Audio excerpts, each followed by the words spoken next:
ओम शांति। नमस्ते। आज के तीसरे सत्र में आप सभी का हार्दिक स्वागत है। आज का जो सत्र है वो है राजयोग की विधि। कैसे राजयोग करना है, कैसे एक्सपीरियंस करना है सुप्रीम सोल के साथ कनेक्शन का। तो सत्र को शुरू करने से पहले हम उस परमपिता परमात्मा को दिल से याद करते हैं। तो चलिए 1 मिनट के लिए, कल उनके बारे में जाना ना, तो आज उनको दिल से याद करते हैं। बहुत ही प्यार से एकदम शांति में, गहराई में चले जाए 1 मिनट के लिए।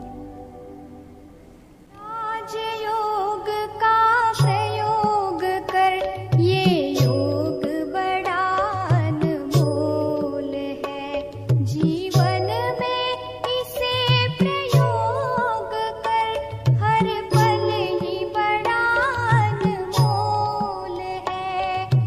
राजयोग का प्रयोग कर, ये योग बड़ा अनमोल है। जीवन में इसे प्रयोग कर, हर पल ही बड़ा अनमोल है।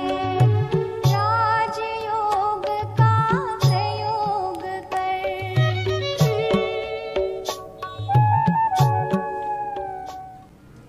ओम शांति। तो कल के सत्र में हमने जाना कि परमात्मा कौन है, परमात्मा कैसे है, और हमने 5 कसौटी के माध्यम से जाना कि परमात्मा कैसे हो सकते हैं। तो हमने देखा कि परमात्मा उनको कहेंगे जो सर्वधर्म मान्य हो, जो सर्वोपरि हो, जो इन संसार के चक्रों में नहीं आते। फिर तीसरा हमने देखा कि परमात्मा उन्हें कहेंगे जो सर्वोच्च हो, जिसके ऊपर कोई ना हो। फिर परमात्मा उनको कहेंगे जो सर्वज्ञ हो, जिनको आदि मध्य अंत का ज्ञान है, जो गुणों में अनंत है। और साथ में हमने ये भी देखा कि कैसे हर धर्म वालों ने परमात्मा को ज्योतिर्बिंदु स्वरूप, प्रकाश या लाइट स्वरूप में स्वीकार किया है। हिंदू धर्म में हम देखें तो परमात्मा को ज्योतिर्लिंगम के रूप में माना जाता है, पूजा होती है।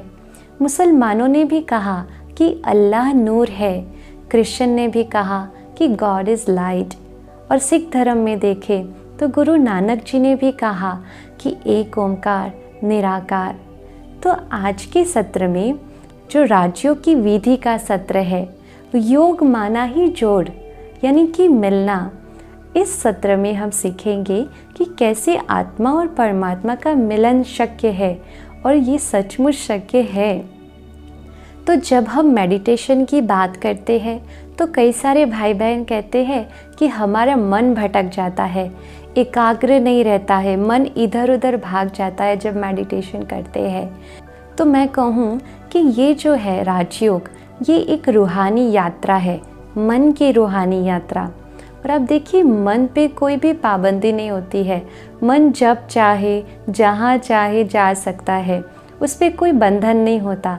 जैसे कि मैं अभी सोचूं कि मैं अमेरिका में हूँ या मैं जापान में हूँ, तो मैं एक सेकंड में मन से उस जगह पहुँच सकती हूँ। परंतु जैसे व्यक्ति सीढ़ी चढ़ता है तो सीढ़ी चढ़कर ही मंजिल को प्राप्त करता है ना, बिल्कुल वैसे राजयोग भी एक यात्रा है, और यात्रा के कुछ कदम है। और पहला कदम है अपने मन को आत्म स्थिति में स्थित करना, यानी कि आत्मिक स्वरूप में स्थित होना। और ये आत्मिक स्थिति में हम तब स्थित हो पाएंगे जब अपने मन को हम आत्मचिंतन देंगे। अभी आप सोच रहे हैं कि आत्मचिंतन कैसे, तो आत्मचिंतन में हम मन को कौन सी बातें देंगे। तो जो आत्मा के 7 गुण है, जो हमने पहले सत्र में जाना, तो उस गुणों के स्वरूप में अपने आप को, अपने मन को स्थित करना है। वो स्वरूप हमें बनना है कि जैसे हमने एक चिंतन दिया अपने मन को कि मैं आत्मा शांत स्वरूप हूँ, तो शांति के स्वरूप में हमें टिकना है, उसका चिंतन करना है। और जब हम आत्मचिंतन करना शुरू करते हैं तो हमारे अंदर वो प्रवाहित होना शुरू हो जाता। जैसे कि मैंने सोचा कि मैं आत्मा ज्योति बिंदु स्वरूप हूँ, शांत स्वरूप हूँ, तो वो शांति हमारे अंदर प्रवाहित होना शुरू हो जाती है। और फिर जैसा हमारा चिंतन वैसा हमारे आसपास एक प्रभा मंडल यानी कि ओरा बनना तैयार होता है। और ये प्रभा मंडल मेडिटेशन के लिए बहुत ही अच्छे से काम करता है। और ये प्रभा मंडल जैसे कि मेडिटेशन करने के लिए एक बेस है, अपने आप को तैयार करने वाली बात है। जैसे कि आप देखो कि एक पायलट होता है तो प्लेन को उड़ाने के लिए सबसे पहले वो क्या करता है, ज़मीन पर धरती के ऊपर प्लेन को कई दूरी तक पहले एक गति देता है, दौड़ाता है। फिर वो एक स्पीड जब पकड़ लेता है तब वो प्लेन को ऊपर उठाता है ना। बिल्कुल वैसे ही जब हम आत्मचिंतन में स्थित हो जाते हैं, हमारे अंदर एक वो प्रभामंडल तैयार हो जाता है, आत्मा उस स्वरूप में टिकने लगती है, तो फिर वो तैयार हो जाती है उड़ने के लिए। क्योंकि ये रूहानी यात्रा है तो परमात्मा मिलन के लिए आत्मा को ऊपर उठना पड़ेगा ना। तो बिल्कुल प्लेन को जैसे उड़ाया, बिल्कुल वैसे अपने आप को आत्मचिंतन से एक स्वरूप में टिकाना है, आत्मिक स्थिति में स्थित होना है। अब मैं चाहती हूँ कि मेरा मन जो है वो परमात्मा के सानिध्य में जाए, परंतु मेरे मन के अंदर और ही सारे ख्यालात आ रहे हैं, जैसे कि आज मुझे ये करना है, मुझे वो करना है, देह और देहधारी के कुछ विचार आ रहे हैं, कारोबार के विचार अगर आ रहे हैं, तो आप ही बताइए कैसे परमात्मा के साथ कनेक्शन बन पाएगा। जैसे वो कहानी है ना कि एक नाविक था, उसको रात को ही ऐसे जुनून आया कि मुझे अपनी मंजिल तक पहुंचना ही है, तो वो रात को ही उठकर नाव में बैठ गया और पूरी रात वो नाव चलाता रहा। जब सुबह हुई, उजाला हुआ, तो उसने देखा कि नाव तो वहीं की वहीं है, आगे बढ़ी ही नहीं, क्योंकि उसने लंगर उठाया ही नहीं था। तो बिल्कुल इस रूहानी यात्रा में भी अगर हमें परमात्मा के साथ मिलन करना है तो उसके लिए सबसे पहले हमें अपने देह से, अपने देहधारी संबंधियों से, इन कारोबार से कुछ समय के लिए जब हम मेडिटेशन करते हैं लंगर को उठाना पड़ेगा। आत्मचिंतन करेंगे तो ये लंगर उठता जाएगा। आत्मचिंतन ही ये प्रैक्टिस है अपने मन को तैयार करना, इन सारी दुनियावी बातों से थोड़ा डिटैच होना, क्योंकि बहुत ज़रूरी है अगर मेडिटेशन करना चाहते हैं। इसलिए कुछ समय के लिए अपने मन को इन सब बाह्य बातों से मुक्त रखना होगा। जब तक ये कॉन्शियस नहीं है कि मैं आत्मा हूँ, तब तक हम देहधारी समझकर अगर परमात्मा को याद करते हैं, बॉडी कॉन्शियस में अगर परमात्मा को याद करते हैं, तो वो कनेक्शन नहीं जुड़ पाएगा। क्योंकि परमात्मा ने भी कहा है कि जब तुम मुझे मेरे स्वरूप में टिक करके याद करोगे, तभी मुझे यथार्थ रीति से जान पाओगे, महसूस कर पाओगे और मेरी शक्तियों को प्राप्त कर पाओगे। अच्छा, जैसे हमारे घर में कोई इलेक्ट्रिक काम करना होता है तो हम क्या करते हैं, जब फ्यूज़ से वायर जोड़ना हो तो वायर का सॉल्यूशन निकाल करके फ्यूज़ में लगाते हैं ना। परंतु अगर हमने सॉल्यूशन को निकाला नहीं और उसको सीधा उस कवर के साथ ही उसके साथ जॉइन कर दिया और फिर हम स्विच ऑन करते हैं, तो क्या बिजली आएगी, लाइट होगी? नहीं हो सकती ना, क्योंकि हमने सॉल्यूशन नहीं निकाला और उसको जोड़ दिया है। तो इसमें दोष किसका है, पावर हाउस का है या हमारा है? पावर हाउस से तो लाइट आ रही है, करंट पास हो रहा है, परंतु यहाँ मैंने सॉल्यूशन नहीं निकाला जब तक वायर के ऊपर से, तब तक वो करंट पास होगा ही नहीं। तो बिल्कुल उसी प्रकार से जब तक हम सोल कॉन्शियस होकर के ये बॉडी का जो कवच है, बॉडी का ये जो सॉल्यूशन है, उसको उतार करके उस स्मृति को मर्ज करके जब तक हम परमात्मा को याद नहीं करेंगे, तब तक परमात्मा की शक्तियों को प्राप्त हम नहीं कर सकते हैं। परमात्मा तो पावर्स दे रहा है, ब्लेसिंग्स दे रहा है, वो हमेशा देता रहता है, परंतु हम देह समझ करके अपने आप को बॉडी कॉन्शियस में होकर के फिर उसको याद करेंगे तो वो कनेक्शन नहीं जुड़ पाता है। इसलिए जब हम मेडिटेशन करते हैं तो अपने आप को आत्मचिंतन देते हैं, और ये आत्मचिंतन बहुत ही असरकारक है और फर्स्ट स्टेप है राजयोग का। जैसे कि आप देखिए, कोई व्यक्ति साधारण कॉन्शियस में अपने घर पर है तो वो क्या करेगा, घर का सब काम करेगा, बगीचे में पानी देगा, घर की व्यवस्था में हेल्प करेगा, किचन में हेल्प करेगा, हर प्रकार से वो सहयोग करेगा। लेकिन जब नेक्स्ट मॉर्निंग वो उठता है, फ्रेश होता है और बाय प्रोफेशन वो डॉक्टर है, तो जब वो अपने काम के लिए तैयार होगा तो उसके लिए उसको रटना नहीं पड़ेगा कि मैं डॉक्टर हूँ, मैं डॉक्टर हूँ। नहीं, वो आसानी से उसकी स्मृति में आ जाएगा। और जब वो एक बार उठ के डॉक्टर के गेटअप में आ जाता है तो फिर उसको क्या याद आता है स्मृति में कि आज मुझे किस पेशेंट को क्या दवाई देनी है। अपना स्टाफ स्मृति में आएगा, अपनी हॉस्पिटल याद आएगी, आज किस किस पेशेंट्स की ट्रीटमेंट को बदलना है, किसका ऑपरेशन मुझे करना है। तो ये सारी चीज़ उसको याद आनी शुरू हो जाती है उस समय, क्योंकि वो डॉक्टर के कैरेक्टर में है, उस स्मृति में है। तो उसको उस समय वो काम याद नहीं आएंगे घर के, ना ही बच्चे याद आएंगे। सिर्फ और सिर्फ उस समय उसको उसी कैरेक्टर के रिलेटेड सारे विचार आएंगे। बिल्कुल उसी तरह से जब हम आत्मचिंतन करते हैं, आत्मिक स्थिति में स्थित होते हैं, तो आत्मा के रिलेटेड सारे संकल्प आना शुरू होते कि आत्मा कैसी है, आत्मा के गुण क्या है। और जैसे ही आत्मचिंतन शुरू होता है तो जैसे हमने आगे कहा कि वो सारा अंदर प्रवाहित होना शुरू हो जाता है और आत्मा के संबंधित ही विचार, आत्मा के संबंधित ही संकल्प हमारे अंदर चलना शुरू हो जाता है। तो ये पहला कदम था राजयोग के अभ्यास का कि आत्मचिंतन के माध्यम से मन को डिटैच करना। अब राजयोग का जो दूसरा कदम है वो है परम धाम की यात्रा, जिसमें आत्मा को परमात्मा के सानिध्य में ले चलना है और फिर परमात्मा से शक्तियाँ प्राप्त करके अपने आप को सशक्त बनाना है। वैसे ये बातें सुनने में तो बहुत अच्छी लगती है, परंतु अंदर कई बार प्रश्न ये उठता होगा कि सचमुच क्या शक्ति मिलती होगी? इसका सबूत क्या है कि परमात्मा से हमें शक्ति मिलती है?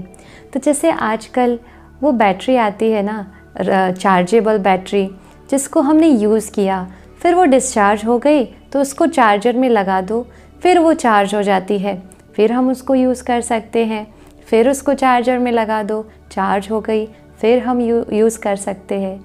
बिल्कुल वैसे हमारी आत्मा रूपी जो बैटरी है, पूरा दिन काम करते थक जाती है, डिस्चार्ज जब हो जाती है, तब फिर ये मेडिटेशन जो है वो चार्जर का काम करता है हमारी आत्मा को चार्ज करने के लिए।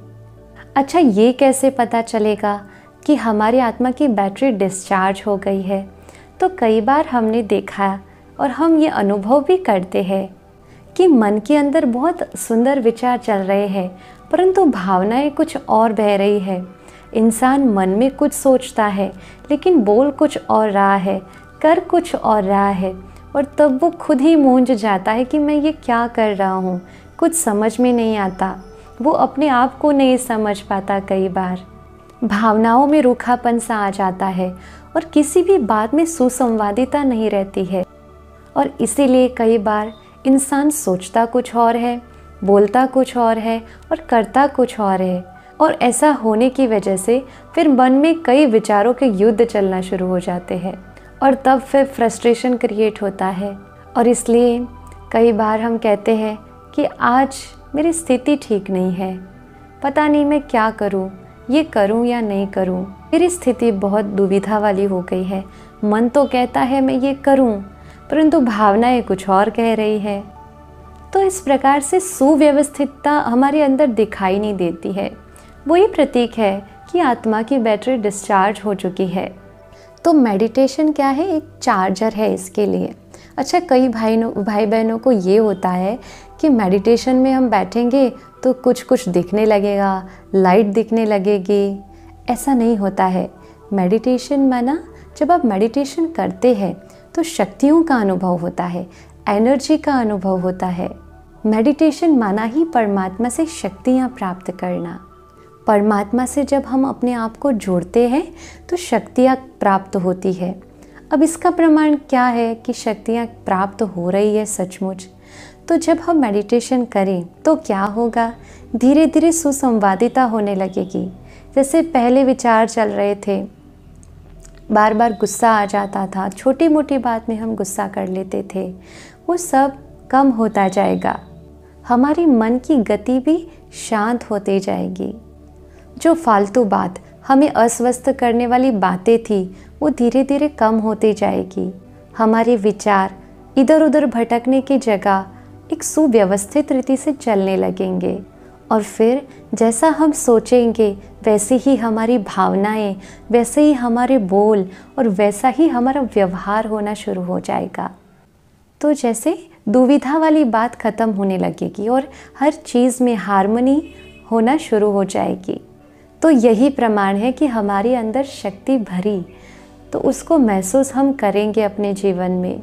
जैसे बैटरी डिस्चार्ज हो जाती है तो कई प्रकार की चीज़ें आएगी, जैसे बार बार गुस्सा हो जाना, छोटी मोटी बात में इरिटेट हो जाना, अपनी भावनाएं और अपने कर्म का कोई संतुलन नहीं दिखना। परंतु जब आत्मा की बैटरी चार्ज होती है तो ये सब बातें धीरे धीरे ख़त्म हो जाती है। मन शांत होना शुरू हो जाता है, अपने बोल, अपने वचन और कर्म में सुसंवादिता आना शुरू हो जाती है। इसलिए कहते हैं कि योगी जो होता है उसकी कथनी और करनी एक समान होती है। और इतना ही नहीं, हमारे आसपास वाले भी ये महसूस करना शुरू करेंगे, हमारी प्रभामंडल को वो महसूस कर पाएंगे। और ये परिवर्तन जो है यही प्रमाण है कि मेडिटेशन से शक्ति प्राप्त हुई है। फिर तीसरा कदम है कि जब आत्मा परमात्मा से शक्तियाँ प्राप्त करती है तो आत्मा उस परमात्मा से मिली शक्तियों को प्रवाहित भी करती है और वो शक्तियों का अनुभव औरों को भी कराती है। तो मेडिटेशन जब हम करते हैं और जो शक्ति हमें मिलती है वो प्रवाहित होनी ही चाहिए। अगर ऐसा नहीं हो रहा और मेडिटेशन करने के बाद तुरंत ही गुस्सा आ जाता है तो दुनिया भी कहेगी कि इसने क्या मेडिटेशन किया। मेडिटेशन माना ही शक्तियों का प्रवाहित होना, और जितना ज़्यादा शक्तियाँ प्रवाहित होती जाएगी तभी कहा जाएगा कि हाँ, इसने यथार्थ रीति से मेडिटेशन किया है, क्योंकि उसका अनुभव होगा, स्वयं को भी होगा और आसपास के लोगों को भी वो अनुभव होगा। अगर सरल शब्दों में कहे कि मेडिटेशन क्या है, तो मेडिटेशन एक टेलीपैथिक है। जैसे हम किसी को याद करें और उसी समय उसका फ़ोन आ जाए, और ये अनुभव मैं मानती हूँ हम सब ने किया होगा, तो हम कहते हैं ना कि ये टेलीपैथी हुई, कि हमने आपको याद किया और आपका हमें फ़ोन आ गया। आप सोचिए कि जब हम परमात्मा को याद कर रहे हो और कुछ संकल्प आ रहे हो और उसी समय वो संकल्प को सामने हकीकत में होता हुआ हम देखें, तो कितनी खुशी हो जाएगी कि परमात्मा भी हमारे मन की बात सुन रहा है। परंतु ये अनुभव कब होगा? या तो हम अपने मानसिक स्तर को परमात्मा के मानसिक स्तर तक लेकर जाए, या फिर परमात्मा अपने मानसिक स्तर को हमारे मानसिक स्तर तक लेकर आए, जो संभव नहीं है। तो हमें ही अपने आप को उठाना होगा। और उठाना यानी क्या? तो जो बॉडी कॉन्शियस है, जो देह अभिमान है, उससे अपने मन बुद्धि को उठाना और ऊपर उठा करके आत्मिक स्थिति में स्थित होना। और आत्मस्मृति में स्थित होना यानी हमारे बोल, हमारे व्यवहार, हमारे संकल्पों में आत्मा के जो 7 गुण हैं वो प्रवाहित निरंतर हो। अब परमात्मा से जो कनेक्शन करना है, उस कनेक्शन के भी कुछ आधार है। बिना आधार के कोई संबंध नहीं होता है। बिना आधार के हम एक दूसरे को जान भी नहीं पाते हैं, समझ भी नहीं पाते। तो वो कौन से 4 आधार है? तो पहला आधार है परिचय। तो जहाँ जिसके साथ आपका परिचय होगा उसको ही आप याद करेंगे। फिर दूसरा है संबंध। तो जहाँ जिसके साथ कोई संबंध है तो उस संबंध के आधार से हम उनको याद करेंगे। फिर तीसरा है स्नेह, यानी कि प्यार। अगर किसी के साथ स्नेह है तो हम उस स्नेह के संबंध से उनको याद करेंगे। और चौथा है प्राप्ति। अगर किसी के साथ कोई प्राप्ति है तो उस प्राप्ति के आधार से हम उनको याद करेंगे। अब इसको समझते हैं। जैसे कि पहला है परिचय। तो ये परिचय वाली जो याद है ना, वो थोड़ी मेहनत वाली हो जाती है। जैसे हमारे घर में कोई फंक्शन है तो हम फंक्शन में इनविटेशंस जब देने होते हैं तो जो सिर्फ परिचय वाले हैं और कोई गहरा संबंध नहीं है, उनको याद करने में थोड़ी मेहनत पड़ती है। फिर दूसरा आधार हमने देखा संबंध। अगर किसी के साथ एक संबंध बना होता है, कोई रिलेशन जुड़ा हुआ होता है, तो वो याद बहुत इजी रहती है। जैसे माँ और बच्चे का, तो बच्चे को ऐसे याद नहीं करना पड़ता कि ये मेरी माँ है, वो इजीली अपनी स्मृति में रहता है कि ये मेरी माँ है, और निरंतर वो संबंध हमारे मन के अंदर रहता है। फिर तीसरा आधार है स्नेह, यानी कि प्यार। अब देखिए, आज एक कुमार और कुमारी की सगाई कर दी जाए तो कैसे एक दूसरे के प्यार में लीन हो जाते हैं। चल रहे हो, बोल रहे हो, लेकिन अंदर उसी की प्रेम की स्मृति रहती है। कई बार खुली आंखें भी उसको याद करते हैं। आसपास कौन जा रहा है, कौन आ रहा है, ये भी नहीं दिखाई देता। इतने स्नेह में लीन हो जाते हैं। हमें भी खुली आंख रखकर ही ईश्वर को याद करना है। जैसे हम व्यक्ति भी खुली आंख रख कर के हम व्यक्ति को याद करते हैं ना। आंखें बंद करके तो किसी को याद नहीं करते हैं, खुली आंखों से याद कर सकते हैं। तो भगवान को भी याद करना है तो हम खुली आंख रख कर के करेंगे ना। कभी ये नहीं समझना कि व्यक्ति आंखें बंद करके बैठा है मतलब वो परमात्मा की याद में खो गया है। नहीं, आंखें बंद करके भी मन भटकता है। तो प्रॉब्लम आंखों की नहीं है, प्रॉब्लम स्नेह की है, प्यार की है। उस परमात्मा के साथ वो स्नेह नहीं है, इसलिए मन भटक रहा है। फिर हमने चौथा आधार देखा, प्राप्ति के आधार की याद। ये याद कैसी होगी? जैसे कि मेरा किसी के साथ बिजनेस डील हुई है, तो जब तक, और मुझे ये पता है कि उस बिज़नेस से मुझे बहुत फ़ायदा होने वाला है, तो जब तक वो फ़ायदा मेरे पास आएगा नहीं, तब तक मैं उसकी बेसब्री से इंतज़ार करूँगी। बार बार मुझे वही याद रहेगा कि मुझे इस डील से ये मिलने वाला है, और जब तक मिलेगा नहीं तब तक हम उस इंसान को, उस टीम से हम बार बार फ़ोन पे बात करते रहेंगे, इंतज़ार करते रहेंगे कि कब वो आए, कब मुझे वो फ़ायदा हो। और एक बार वो फ़ायदा हो गया, वो डील ठीक हो गई, फिर हम उसको याद भी नहीं करते हैं। तो ये हो जाती है स्वार्थ वाली याद। अब हम अपने आप को चेक करें कि परमात्मा के साथ हमारी कौन सी याद है। मेहनत वाली याद जो पहली थी, वो संबंधों वाली याद, स्नेह वाली याद, प्यार की याद, या फिर वो स्वार्थ वाली प्राप्ति वाली याद। क्योंकि जहाँ पर स्नेह नहीं है, प्यार नहीं है, वहाँ ईश्वर के साथ संबंध कैसे जुड़ेगा, मन कैसे लगेगा? स्नेह तो तभी होगा जब परमात्मा के साथ एक संबंध जुड़ेगा। तो कितने प्रकार के संबंध हम ईश्वर के साथ जोड़ सकते हैं? है हमारा कोई संबंध ईश्वर के साथ? वैसे तो हम मंदिरों में जाकर गाते हैं, तुम ही हो माता पिता, तुम ही हो बंधु सखा, तुम ही हो। कभी अनुभव किया कि वो माता पिता के रूप में कैसे हैं, वो सखा के रूप में कैसे हैं, वो एक साजन के रूप में कैसे हैं? हमने प्रत्यक्ष रूप से वो अनुभव नहीं किया, सिर्फ हम गाते ही रहे हैं, और तभी हमारा मन नहीं लगता है। तो सबसे पहला हम संबंध देखें कि माता पिता का और बच्चे का।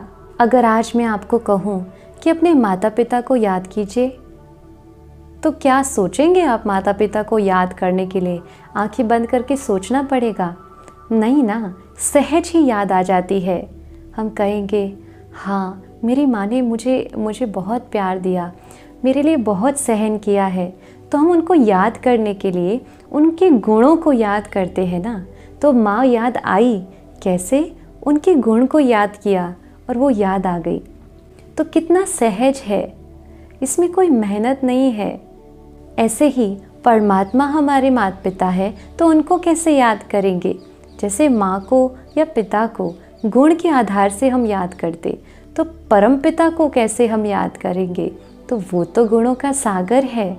तो सोचो, उनके हर गुण के आधार पर हम उनको याद करेंगे तो कितनी याद रहेगी, निरंतर याद रहेगी ना। मुझे एक कहानी याद आती है कि एक व्यक्ति था, सुखी था। वो एक डेजर्ट से पास हो रहा था। तो जब वो चल रहा था, तब उसके 2 कदमों के साथ साइड में वो देखता है कि डेजर्ट में और 2 कदम भी ऐसे चलते हुए दिखाई दे रहे हैं। सिर्फ स्टेप्स दिखाई दे रहे हैं डेजर्ट के ऊपर। तो उसने ऐसे मन में ही सोचा कि ये कैसे। तब एक आकाशवाणी हुई और परमात्मा ने कहा कि बच्चे, मैं तुम्हारे साथ साथ चल रहा हूँ। तो वो बहुत खुश हो गया कि भगवान मेरे साथ है।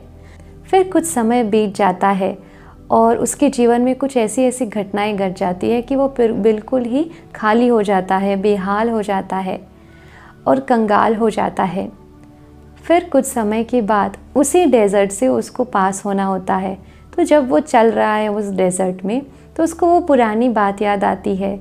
तो साइड में जब वो देखता है तो उसको वो 2 स्टेप्स दिखाई नहीं देते।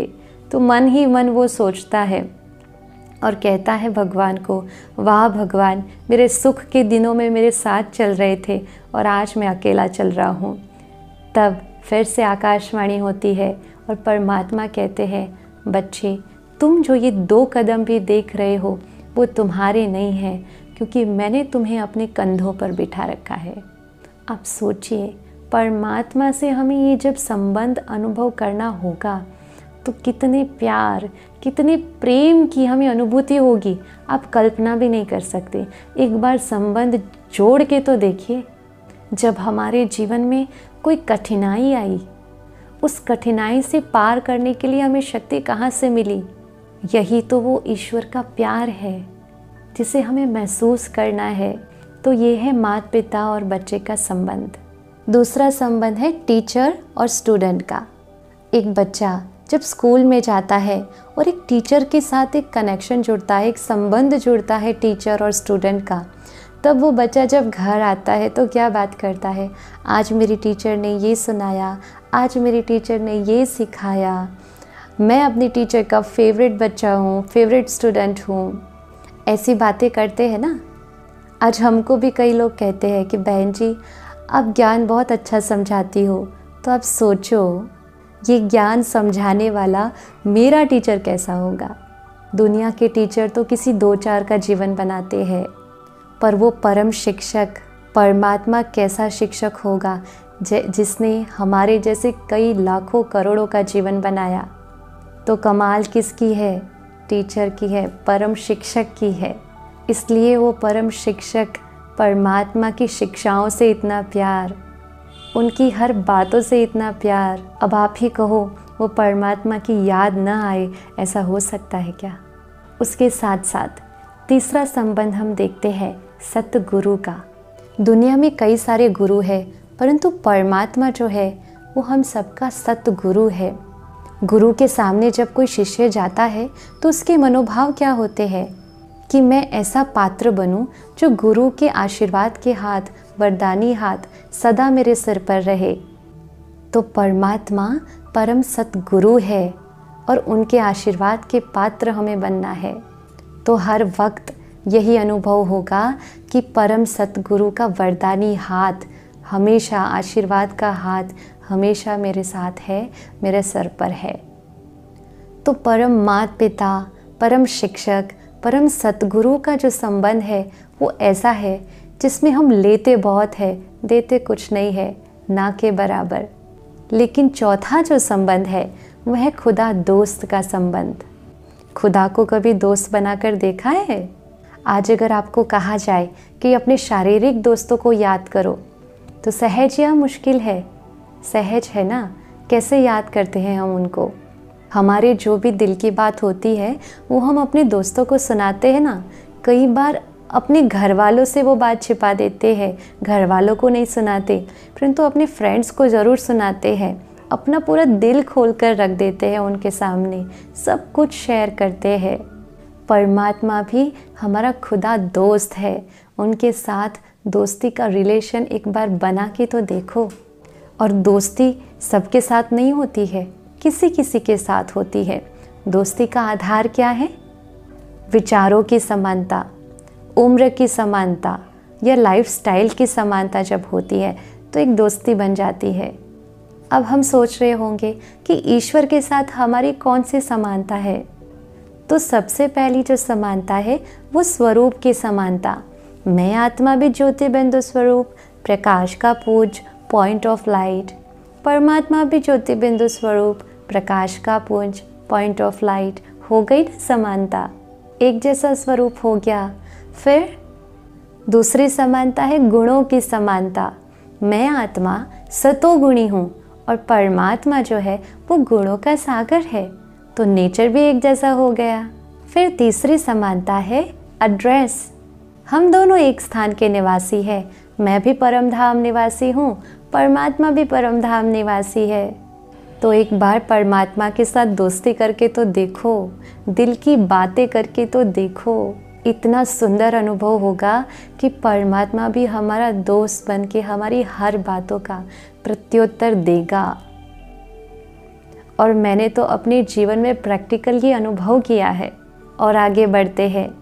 पांचवा संबंध, कंपेनियन का संबंध, साथी का, प्रियतम का संबंध, जो मीरा बाई ने जोड़ा था परमात्मा के साथ प्रियतम का संबंध। तो परमात्मा प्रियतम ने क्या किया? मीरा के पास जो विष का प्याला आया उसको भी अमृत में परिवर्तित कर दिया। तो परमात्मा को एक प्रियतम बना करके तो देखो, कितना प्यार लुटाता है, कितनी रक्षा करता है, आप मान भी नहीं सकते, आप कल्पना भी नहीं कर सकते। ऐसे वो प्यार, पालना और हमारी रक्षा करता है। जीवन की कोई तकलीफ़ ही क्यों ना हो, जहर का कटोरा ही क्यों ना हो, अमृत बन जाएगा, क्योंकि हमारे सामने एग्जाम्पल्स है, कोई ख्यालाती विचार नहीं है प्रूफ है हमारे पास। तो परमात्मा को कंपेनियन बना लो। छठा संबंध है बच्चे का संबंध। भगवान को कभी अपना बच्चा बनाकर देखा है? एक बार उसको बच्चा बना करके तो देखो, फिर देखना वो कैसे आपकी सेवा में हाजिर हो जाता है। तो भगवान से अलग अलग संबंध जोड़ने से उनके साथ योग बहुत सहज हो जाता है। मेडिटेशन क्या है?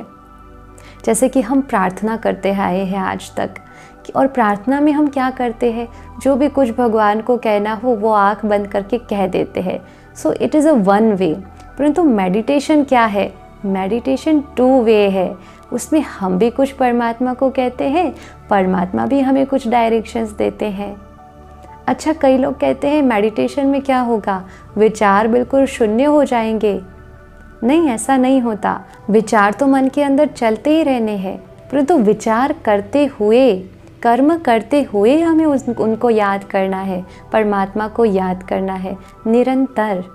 अगर आप रहना भी चाहो ना कि कोई विचार ना आए, शून्य हो जाए, ये पॉसिबल ही नहीं है। तो विचारों का आना नेचुरल है, तो नेचुरल प्रक्रिया को हम सप्रेस क्यों करें? तो विचारों को मारना नहीं, परंतु उसको मोड़ना है परमात्मा की ओर। फिर कई लोग पूछते हैं कि प्राणायाम मेडिटेशन है क्या? तो प्राणायाम वो शारीरिक स्वास्थ्य को ठीक करने के लिए क्रिया है, परंतु मेडिटेशन जो है वो मन के स्वास्थ्य को ठीक करने की क्रिया है, और ये निरंतर अभ्यास है। प्राणायाम आपको बैठ के, समय निकाल करके, बैठ करके एक आध घंटा बैठ कर करना पड़ेगा। मेडिटेशन तो आप कर्म करते हुए भी परमात्मा को याद कर सकते हो, अपने मन को शक्तियों से भर सकते हो। तो प्राणायाम तो एक शारीरिक क्रिया है स्वस्थ रखने के लिए शरीर को।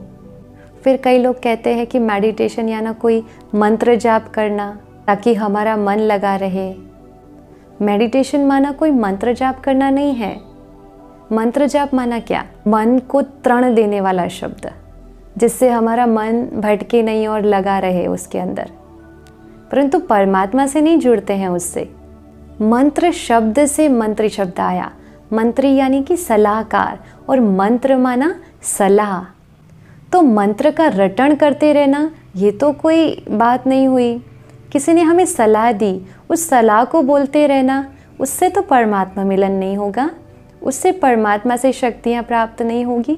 किसी एक सेंटेंस को बस रटन करते रहना, इससे कोई प्राप्ति नहीं है। तो मैं एक कहानी सुनाती हूँ। एक व्यक्ति था, उसने तोता पाल के रखा था।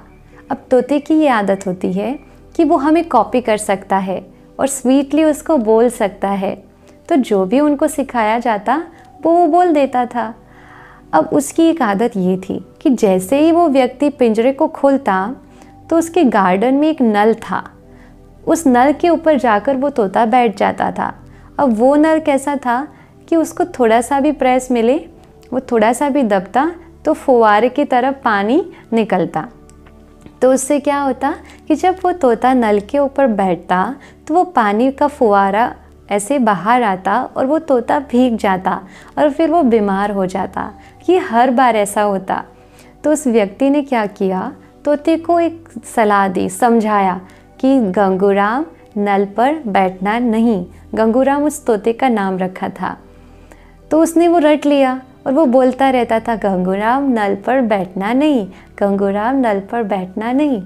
तो व्यक्ति को लगा चलो इसने ये चीज़ रट ली है, अपने अंदर बिठा ली है, तो अब ये ऐसा नहीं करेगा। फिर जब उसने वो पिंजरा खोला तो वही तोता उड़ के उसी नल पर जाकर बैठा। वो साथ में भीग रहा है और बोल भी रहा है, गंगूराम नल पर बैठना नहीं। तो मंत्र को रटन करने में ये बात आ जाती है, क्योंकि तोते को वो सलाह दी थी कि तुम्हें ये करना नहीं है। उस सलाह को जपते रहना ये कोई बात नहीं है, उसको इम्प्लीमेंट करना, उस चीज़ को हमारे जीवन में उतारना, ये बात होती है। तो मंत्र को रटन करना, उससे परमात्मा मिलन नहीं होता और वो मेडिटेशन की विधि नहीं है। अच्छा, कई लोग हैं जो पूछते हैं कि मेडिटेशन माना कल्पना करना भगवान की। नहीं, भगवान की कल्पना करनी नहीं होती है। जैसे कि मैं आपको पूछूं कि अपने माता पिता को याद करो, आप माता पिता को याद कर रहे हो और अगर आपसे कोई कहे आप क्या कर रहे हो, तो आप क्या ये कहोगे कि मैं अपने माता पिता की कल्पना कर रहा हूँ? नहीं ना, माता पिता को याद कर रहे हैं ऐसा हम कहते हैं। कल्पना तो उसकी होती है जिसका कोई अस्तित्व ही नहीं है, और इस विषय में सोचना ये कल्पना है। इसलिए परमात्मा का तो एग्जिस्टेंस है ना, अस्तित्व है, तो उसकी कल्पना कैसे करें? वो तो सहज याद हो जाती है। जैसे हम अपने शरीरधारी माता पिता को याद करते, बिल्कुल वैसे हम परमात्मा को याद करते हैं। उसमें कल्पना की कोई बात नहीं। तो मेडिटेशन में कोई कल्पना की बात नहीं है। मेडिटेशन माना ईश्वर की स्नेह भरी याद। अब आप ही बताइए, ये सहज है या मुश्किल है? खुली आंखों से भी लगेगा ना। कहीं भी बैठे हो तो मन से उनको याद कर सकते हैं ना। अभ्यास की बात है। जितना स्नेह आपका परमात्मा के साथ बढ़ता जाएगा, उतना ही उनकी यादों में समाना सहज हो जाएगा। तो चलिए, आज हमने ये विधि समझी कि परमात्मा से अगर जुड़ना है तो क्या करेंगे। स्नेह से, प्यार से संबंध जोड़कर उनको याद करेंगे, और फिर प्राप्ति ना हो तो मैं नहीं मानती कि हो ही नहीं सकता कि प्राप्ति ना हो। फिर तो कुछ गड़बड़ है, या प्यार में या फिर संबंध नहीं बांधा है। तो परमात्मा के साथ एक रिलेशन क्रिएट कीजिए, या माता पिता का, या बंधु का, या सखा का, या बच्चे का, या टीचर के रूप में, या फिर गुरु के रूप में एक संबंध क्रिएट करेंगे तो उनकी याद बहुत ही सहज हो जाएगी। तो चलिए, फिर से 1 मिनट के लिए हम साइलेंस में बैठते हैं और परमात्मा को कोई भी एक संबंध ले लीजिए। जो भी आप चाहते हैं उनके साथ एक संबंध जोड़ना, भी वो संबंध ले लीजिए। जैसे कि मैं कहती हूँ खुदा दोस्त, दोस्त के रूप में हम उनको याद करते हैं। तो बिल्कुल प्यार से, मन से, खुली आँखों से उनको याद करते हैं, दोस्त बनाकर। चलिए 1 मिनट साइलेंस में।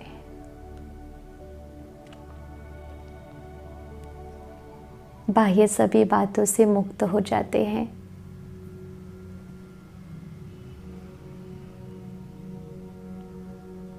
अपने आप को आत्मिक स्थिति में स्थित करते हैं।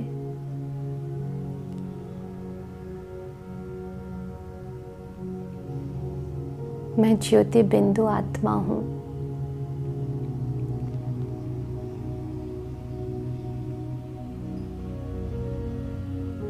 इस शरीर को चलाने वाली शक्ति हूँ।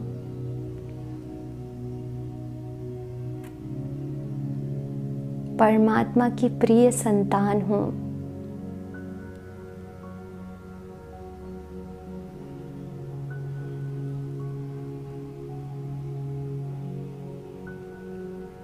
परमात्मा भी ज्योति बिंदु स्वरूप है।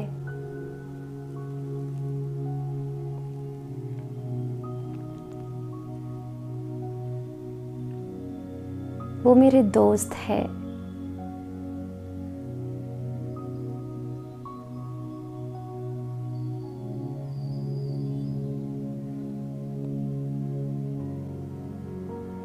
अपने दिल की कोई बात हो तो परमात्मा के आगे खोल के कहिए।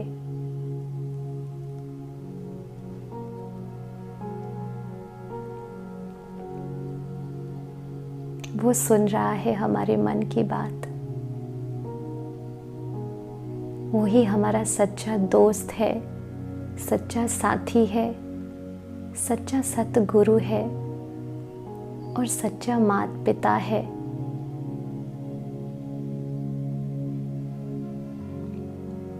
परमात्मा की छत्र छाया में है हम।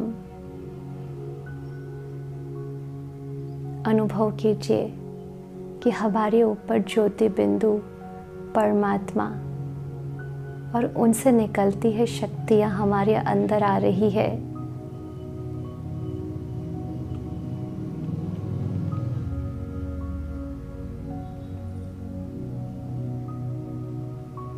और हमें भरपूर करती जा रही है।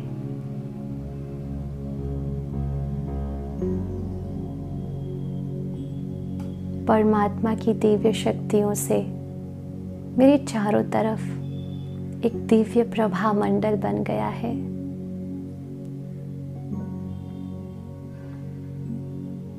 अपने आप को देखे, मुझ आत्मा की बैटरी फुल चार्ज है। परमात्मा की दिव्य शक्तियाँ और गुण मेरे अंदर फुल चार्ज है।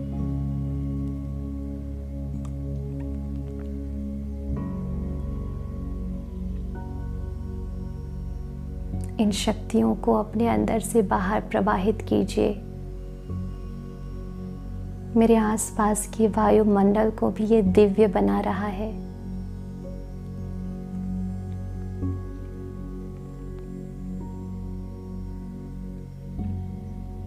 पूरे घर का वातावरण दिव्य बन चुका है।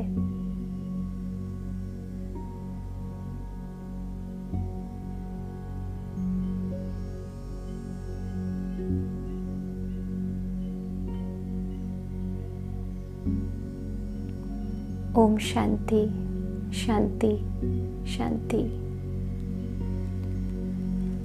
तो आज के सत्र में हमने राजयोग की विधि को समझा। कल हम मिलेंगे एक नए सत्र में। आज के लिए इतना ही। Thank you so much. ओम शांति।